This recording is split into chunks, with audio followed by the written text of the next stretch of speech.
Mayamang inahinarap ang tagalinis na tinuturuan ang anak niyang autistic at nagbago ang lahat.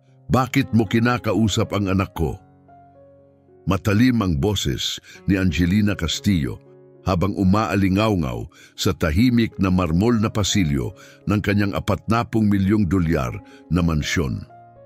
Sa edad na 38, tagapagmana ng isang dambuhalang yaman mula sa industriya ng gamot, nakatingin siya pababa sa isang di pangkaraniwang tanawin, isang babaeng nakaasul na apron na nakaupo sa tabi ng kanyang 7 taong gulang na anak na na-diagnose na may autism. Kalma si Evelyn Santos, 34, habang tumayo at pinulot ang kanyang mga gamit panlinis. Sa loob ng nakaraang 3 buwan, tahimik siyang nagtrabaho sa mansyon, hindi napapansin o naririnig. Ang hindi alam ng sinuman, dati siyang respetadong propesor sa linguistika sa 3 universidad hanggang sa naging malupit ang buhay. Nang kinailangang alagaan ang kanyang inang may sakit, nawala sa kanya ang lahat at tinanggap ang unang trabahong makakatulong sa gastusin. Pasensya na po, Mrs. Castillo. Ako'y... Ano? Singit ni Angelina habang papalapit. Ang tunog ng kanyang Louboutins ay tila mga babalang putok. 2 taon nang hindi nagsasalita si Mario kahit kanino. 2 taon. Tapos ngayon, makikita ko siyang kausap mo, sinasabi mo sa kanya kung anumang bagay na hindi ko alam. Tahimik na nakaupo si Mario sa sahig, hawak ang isang makulay na aklat. Ang kanyang asul na mga mata ay kumikislap, hindi ng pagkalito, kundi ng pagkaunawa. Malinaw na nakita ito ni Evelyn. Hindi ito kapansanan, ito ay katalinuhan, naghihintay lamang ng tamang wika upang mabuksan. Naglilinis lang po ako. Siya ang lumapit sa akin, sagot ni Evelyn, na bahagyang totoo. Ang totoo, napansin na niya ito nitong mga huling linggo. Tuwing may binubulong siyang mga parirala sa iba't ibang wika, habang naglilinis, may reaksyon si Mario. Una sa Pranses, pagkatapos ay sa Espanyol, at kahapon lamang, bahagya at mahina niyang inulit ang unang salitang narinig mula sa kanya sa loob ng ilang buwan. Hola, inagaw ni Angelina ang libro mula sa anak. Italiano, saan galing to? Sa aklatan po, ma'am, inaayos ko lang at naisip mong gawing eksperimento ang anak ko? Ang tingin ni Angelina ay lalong tumalim. May matinding autism si Mario. Hindi siya nagsasalita, hindi siya tumutugon, hindi siya natututo. 3 doktor na ang nagsabi. May umakyat na damdamin kay Evelyn, hindi galit kundi mas malalim pa. Pagkilala, nakita na niya ito noon pa. Mga batang hinusgahan bilang walang pag-asa, ang kanilang potensyal ay binaon ng mababang inaasahan ng iba. Sa buong paggalang po, Mrs. Castillo, aniya, kalmado ngunit matatag, ang uri ng katahimikan na hinulma ng maraming hirap sa buhay. May mga batang kailangang kausapin sa wika na naiintindihan ng kanilang isipan. At ikaw, isang tagalinis, ang mas nakakaalam sa anak ko kaysa sa akin, 3 buwan mo pa lang siyang kilala. Hindi po ako nagbibigay ng payo, sagot ni Evelyn habang muling lumuhod sa tabi ni Mario. Nag-aalok lamang po ako ng isang posibilidad. At pagkatapos, may nangyaring hindi inaasahan. Tumingala si Mario, tinitigan si Evelyn sa mata, at mahina ngunit malinaw niyang sinabi, "Merci, madam." Nanahimik ang buong pasilyo, natigilan si Angelina, napakurap, sinusubukang kumbinsihin ang sarili na hindi niya narinig ang kanyang narinig. Nagsalita siya ng Pranses, bulong ni Angelina. Tumango si Evelyn, ang mga matay may kislap ng tahimik na tagumpay. Hindi sira ang mga batang tulad ni Mario, Mrs. Castillo. Nagsasalita lang sila sa paraang hindi pa natin natutunang pakinggan. Napatingin si Angelina sa anak, tapos kay Evelyn, at muli sa anak. Sa unang pagkakataon sa loob ng 2 mahabang taon, may bumalik sa mga mata ni Mario, kuryosidad, saya, buhay. Binubuklat niya ang librong Italiano na may tunay na interes. Paano mo nalaman? Bulong ni Angelina, ang dating malamig na tiwala ay unti-unting nalulusaw sa pagkalito. Ngumiti si Evelyn, hindi mayabang kundi may lalim na hindi basta-basta maipaliwanag. Sabihin na lang po natin na minsan nasa kabilang panig ako ng ganitong usapan. Sa sandaling iyon, sa gitna ng karangyaan at malamig na marmol na dingding, ang babaeng binabaliwala ng lahat ang siyang naging simula ng pagbabagong hindi inaasahan ni Numan. Dahil kapag itinuturing kang hindi mahalaga, minsan ang pinakamatinding paghihiganti ay ang ipakita kung ano talaga ang kaya mong gawin. Hinarap sa opisina, tinawag ni Angelina si Evelyn sa kanyang pribadong opisina. Sa paligid, makikinis na larawan ng mga charity event at mga gantimpala sa negosyo. Mga simbolo ng babaeng naniniwalang pera ang solusyon sa lahat. Kailangan kong linawin ang ilang bagay, simula ni Angelina, hindi man lang inalok ng upuan. Ang nangyari kahapon, aksidente lang yon, gumagawa lang ng random na tunog si Mario. Walang kahulugan iyon. Nakatayo lang si Evelyn, nakatiklop ang mga kamay, kalmado. Nauunawaan ko po, ma'am. Iwasan mo siyang kausapin, walang pakikipag-ugnayan, walang kahit ano. Tumingin si Angelina, masusing inobserbahan siya. Simula ngayon, sa basement at mga service area ka lang maglinis. Si Sandra nasa taas. Kung alam lang niya, naisip ni Evelyn, kung may ideya lang si Angelina kung sino siya talaga, isang may PhD sa Applied Linguistics mula sa Columbia University. Isang dalubhasa sa kognitibong pag-unlad at multilingual na pagkatuto ng mga batang neurodivergent. Isang akademiko na may 17 peer-reviewed na artikulo sa buong mundo. Opo, Mrs. Castillo, linis lang po, sagot ni Evelyn. Walang emosyon ang tono, pero hindi pa tapos si Angelina. At linawin natin, dagdag niya, nakaupot may mapanirang ngiti.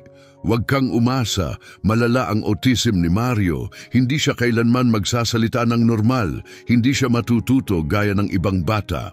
3 pinakamahusay na neurologist na ang nagsabi. Bawat salita'y itinaga upang masaktan. Pero hindi nagbago ang ekspresyon ni Evelyn. Sa loob-loob niya, naalala niya ang 43 batang kanyang natulungan na minsang sinukuan. Ngayon nag-aaral sa universidad, bihasa sa maraming wika at namumuhay ng kahanga-hanga. Isa lang siyang katulong o hindi kaya. Nauunawaan ko po ang inyong pag-aalala, ma'am, mahinahong tugon ni Evelyn. Pag-aalala, singal ni Angelina, ang taway malamig at matalim. Hindi ito pag-aalala, ito ang realidad. At ayokong gawing test subject ang anak ko ng isang taong walang kwalifikasyon. Nang hapon ding iyon, habang ginaayos ni Evelyn ang mga estante sa basement, narinig niya ang langit-ngit ng hakbang sa hagdan. Lumingon siya at nakita si Doktor Marcus Chun, ang pinagkakatiwalaang pediatrisyan ng pamilya na dumarating na may seryosong anyo. Pasensya na kung istorbo, anya ng mahina, sinulyapan ng paligid upang masigurong sila lang ang naroon. Kailangan kitang makausap. Tungkol kay Mario, tumuwid ang tayo ni Evelyn. May problema po ba? Sa totoo lang, sagot niya habang papalapit at ibinaba ang boses, kabaligtaran ang nangyari. Kahapon, nang marinig ko siyang magsalita ng Pranses. Iyon ang unang beses sa 2 taon na nagsalita siya ng kusa. Tumigil siya saglit. 20 taon na akong pediatrician. Alam ko kung kailan basta-basta lang nag-iingay ang bata. Pero ang nakita ko kay Mario, tumutugon siya sa isang partikular na stimulus. Uminit ang pintig ng puso ni Evelyn. Ano po sa tingin ninyo ang nangyari? May background ka ba sa special education? Tanong niya, may halong kuryosidad. Nag-alinlangan si Evelyn. Isa yung sangandaan. Ang isang katotohanan ay maaaring magbunga ng pag-asa o ganap na kapahamakan. Inaral niya ang mukha ng doktor para sa anumang senyales ng paghusga. Sa wakas, tinanong niya, Doktor, Chun, kung sabihin kong may PhD ako sa Applied Linguistics at 5 taon akong nagsaliksik tungkol sa cognitive development ng mga bata, ano po ang gagawin ninyo sa impormasyong iyon? Tumahimik. Napakurap si Dr. Chon gulat. May PhD ka? Mula sa Columbia, tumango si Evelyn. Ang dissertation ko ay tungkol sa multilingual na pagkatuto ng mga batang neurodivergent. 17 artikulo na ang nailathala ko sa international na journals. Umupo si Dr. Chon sa isang kahon, hindi makapagsalita. Ibig mong sabihin, isang doktor, isang akademiko, ay nagtatrabaho rito bilang tagalinis. Huminga ng malalim si Evelyn. Mabilis magbago ang buhay, Doc. Nang maging kritikal ang lagay ng nanay ko, nawalan ako ng trabaho at kinailangan ng agarang kita. Iyon ay 1 taon na ang nakalipas. Umiling si Dr. Chon, tila inaarok ang buong sitwasyon. At tungkol kay Mario, sa tingin mo ba matutulungan mo siya? Hindi lang ako naniniwala, sigurado ako. Matatag na sagot ni Evelyn. Hindi matindi ang autism ni Mario tulad ng sinasabi nila. Oo, nasa spectrum siya, pero ang tunay niyang kalagayan ay kombinasyon ng selective mutism at matinding sensibilidad sa tunog. Ang kapaligiran niya, lalo na ang malamig na pagtrato ng kanyang ina, ang siyang nagpapatahimik sa kanya. Paano mo nasisiguro yan? Nakita ko na to dati, 43 bata na may kaparehong diagnosis. At alam mo ba ang nangyari? 38 sa kanila ngayon ay multilingual at namumuhay ng masagana. Tahimik si Dr. Chon ng ilang sandali.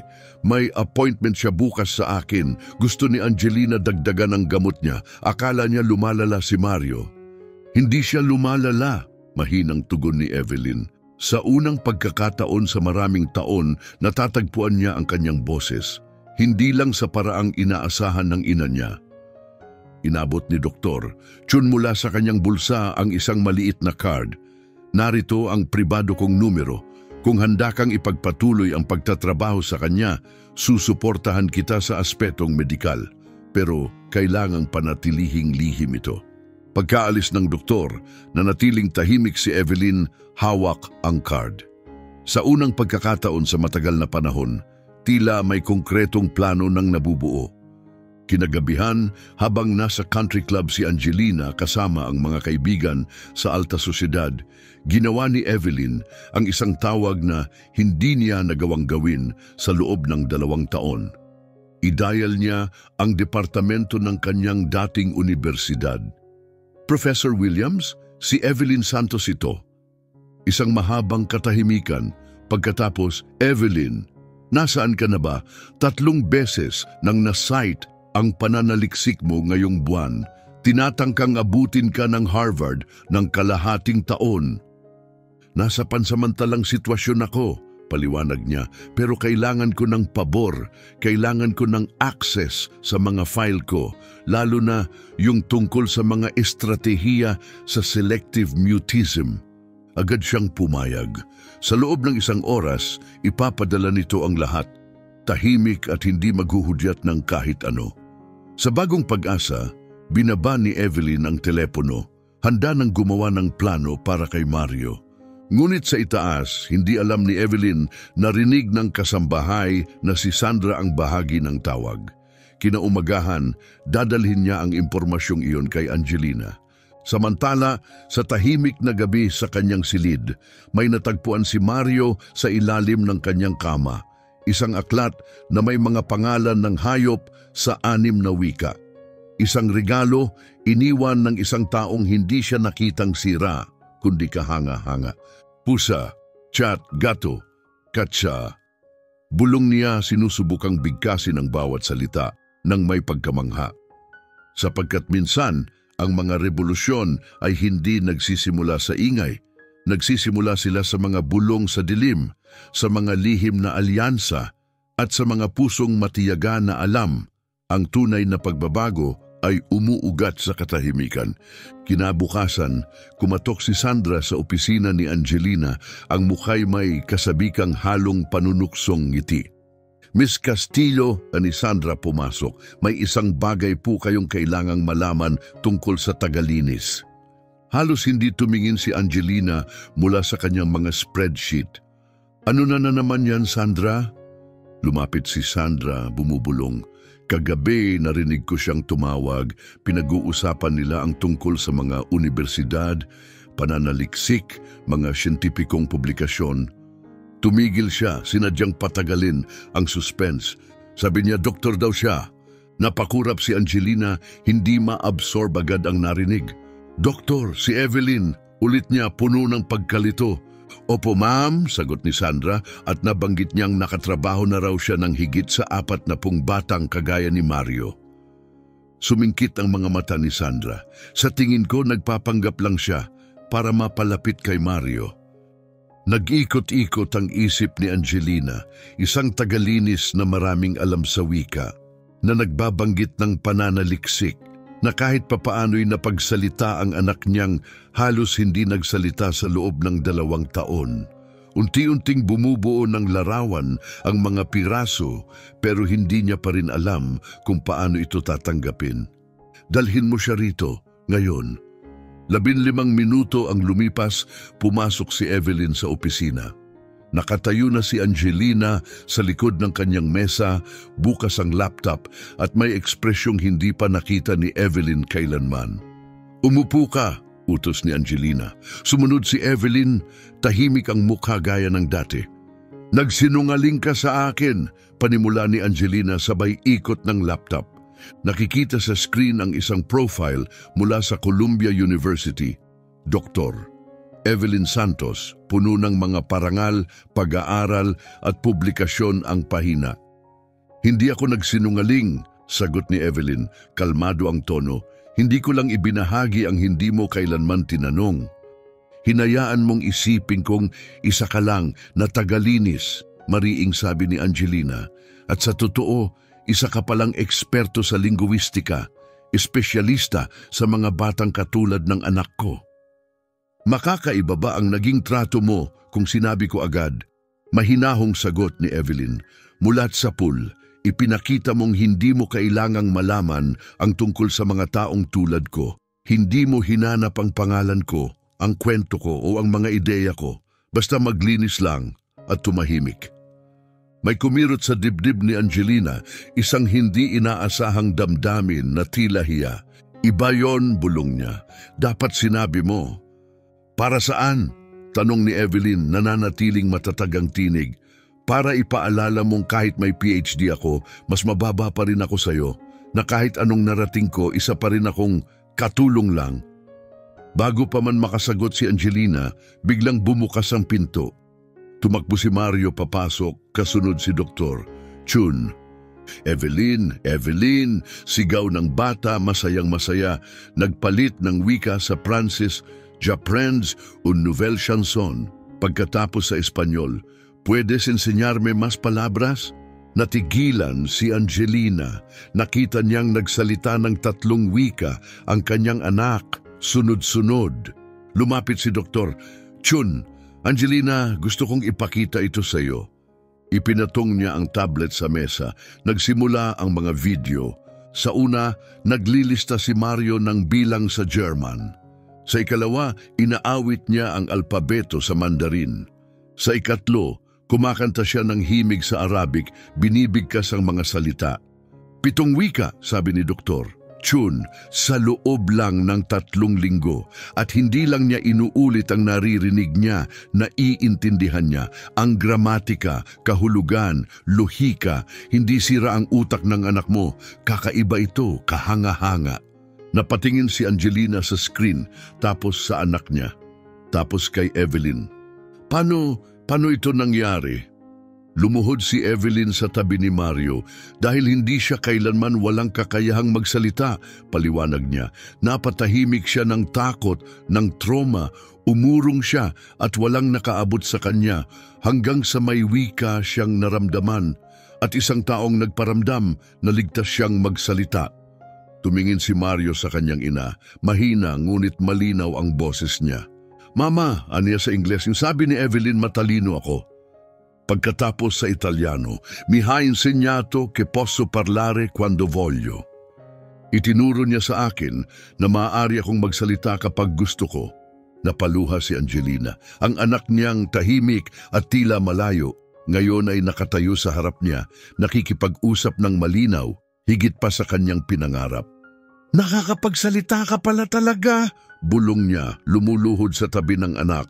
"Oo, Mama," sagot ni Mario. "Pero nalulungkot ka kapag sinusubukan ko, kaya tumigil ako." Pagkatapos sa Pranses, Miss Evelyn McCourt, "El comprend." Pero nakikinig si Evelyn, naiintindihan niya.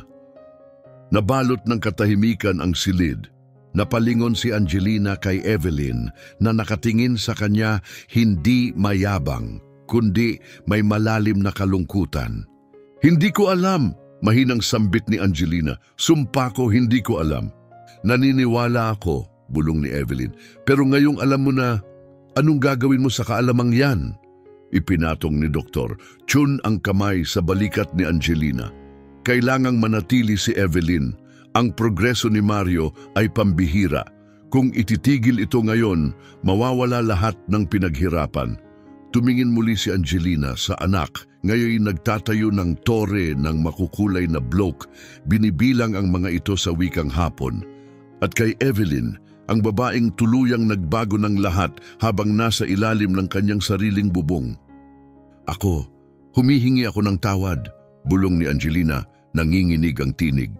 "At gusto kong hilingin na manatili ka, hindi bilang tagalinis, kundi bilang guro ni Mario, bilang babaeng ibinalik sa akin ang anak ko." Ngumiti si Evelyn, hindi ng pagmamalaki kundi ng init. Isang ngiti ng taong matagal nang naghihintay para sa isang batang lubos na makita. "Mananatili ako," sagot niya, "pero sa isang kondisyon lang. Si Mario ay hindi himala, hindi siya proyekto, isa siyang kahangahangang bata na karapat-dapat mahalin, hindi dahil sa kaya niyang gawin, kundi sa kung sino na talaga siya." Tumango si Angelina, ngayon lang tunay na nakaunawa. Lumapit si Mario at dahan-dahang hinawakan ang kamay nilang dalawa. "Mama, Evelyn," sabi niya sa Portuges, "totoo na ba tayong pamilya ngayon?" Sa sandaling iyon, sa katahimikan ng dating malamig na bahay, tatlong buhay ang tuluyang nagbago. Dahil minsan, ang pinakamakapangyarihang revolusyon ay hindi nagaganap sa korte o sa balita. Nagsisimula sila sa isang bulong, sa unang salitang binigkas ng isang bata, at sa puso ng isang inang natutong makinig. Hindi na makilala ang mansyon ng mga kastilyo. Wala na ang katahimikang minsang bumalot sa mga pasilyo nito. Pinalitan ito ng tawanan, masisiglang yabag at mga salitang sinasalita sa iba't ibang wika. "Ma'am, natuto ako ng bagong salita sa Swedish ngayong araw," sigaw ni Mario, masigla, umaalingaw-ngaw sa kabuuan ng bahay. At sa unang pagkakataon, hindi na ito tila monumento ng kayamanan. Ito'y naging tahanan. Tumakbo si Mario palapit sa kanyang ina na abalang nagtatrabaho sa laptop sa maaraw na terasa. "Carlec, ang ibig sabihin ay pag-ibig," masiglang sigaw niya.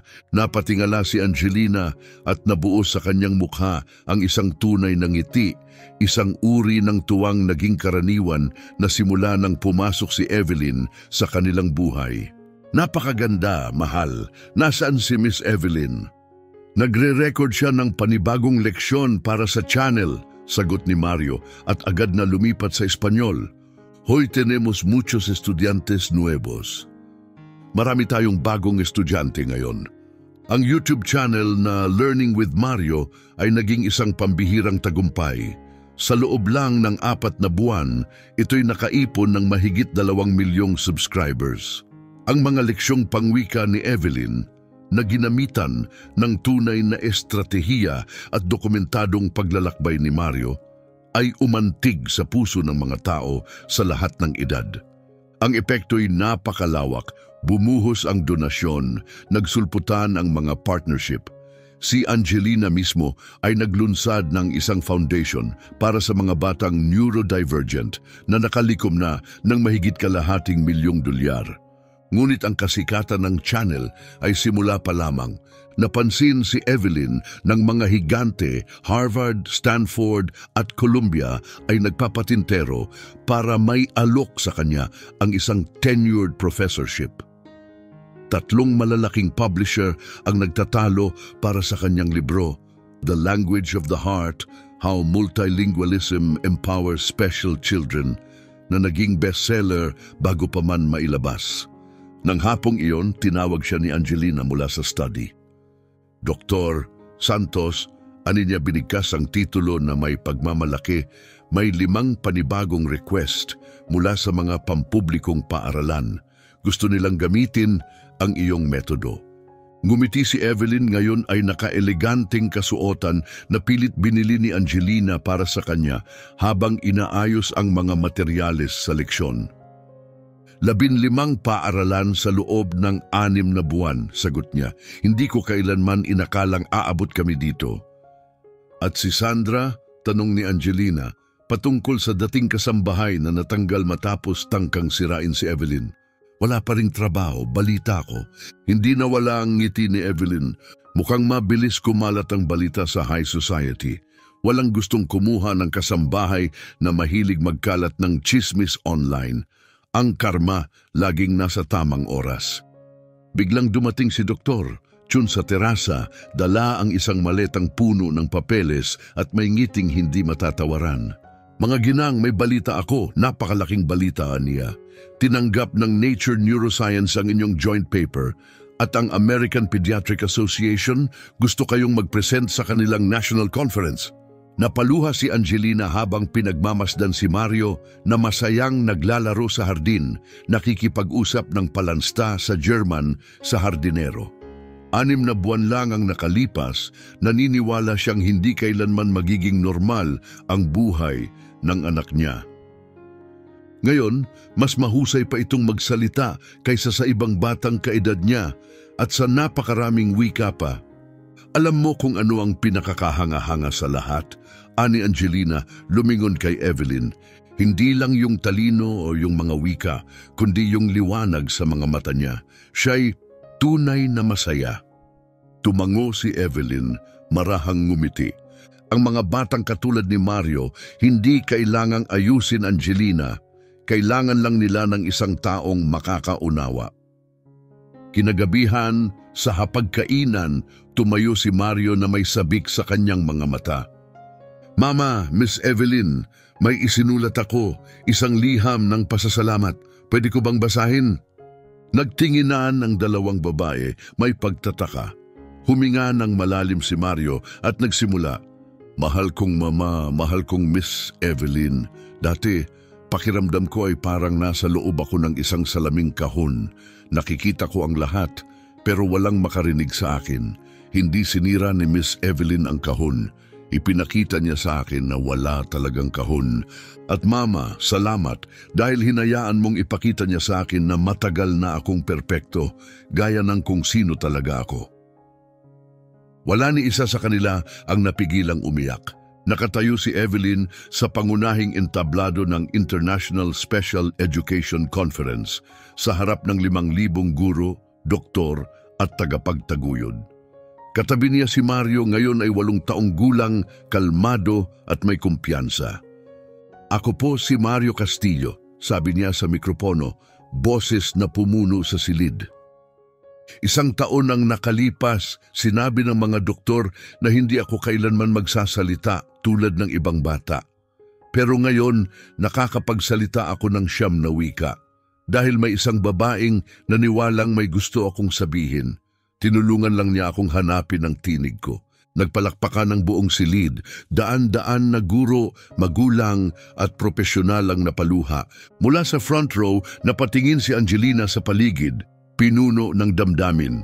Si Mario ay buhay na patunay na ang pinakamasamang label na maibibigay natin sa isang bata ay ang salitang may limitasyon. Pagkatapos, si Evelyn naman ang nagsalita. 1 taon nang nakalipas, sabi niya, wala akong mukha sa mundong ito. Ngayon, nakatayo ako sa harap ninyo hindi dahil nagbago ako, kundi dahil sa wakas, may taong nakakita sa akin. Tumingin siya kay Mario. Ganon din sa kahangahangang batang ito, nasa kanya na ang kakayahan. Ginawa ko lang ang ligtas na espasyong kailangan niya upang lumiwanag. Pagkatapos ng talumpati, lumapit ang isang reporter sa backstage. Dr. Santos, tanong nito, kailan ninyo napagtantong espesyal si Mario? Ngumiti si Evelyn, inilapat ang kamay sa balikat ng bata. Sa unang araw pa lang na tumingin siya sa mata ko. Bawat bata ay espesyal. May ilan lang na nagsasalita sa ibang wika at kapag natutunan nating makinig, ipinapakita nila ang kanilang mahika. Ang Mario at Evelyn Foundation ay nakapagbago ng mahigit 10,000 buhay sa buong bansa. Si Angelina ay naging matapang na tagapagsulong ng inclusive education. At si Evelyn, siya ay naging buhay na patunay na ang pinakadakilang paraan upang malampasan ang paghusga ay hindi sa pamamagitan ng paggiba ng iba, kundi sa pamamagitan ng pagbuo ng isang bagay na napakalakas at napakaganda, na kahit ang mga dating hindi naniwala ay mapipilitang hanga nito. Mag-subscribe sa aming channel para sa mas marami pang kwento na magpapaalala sa atin. Ang tunay na halaga ng isang tao ay hindi nasusukat sa kulay ng balat, sa damit na suot o sa titulong dala, kundi sa mga buhay na kanilang hinawakan at sa pag-asang kanilang iniwan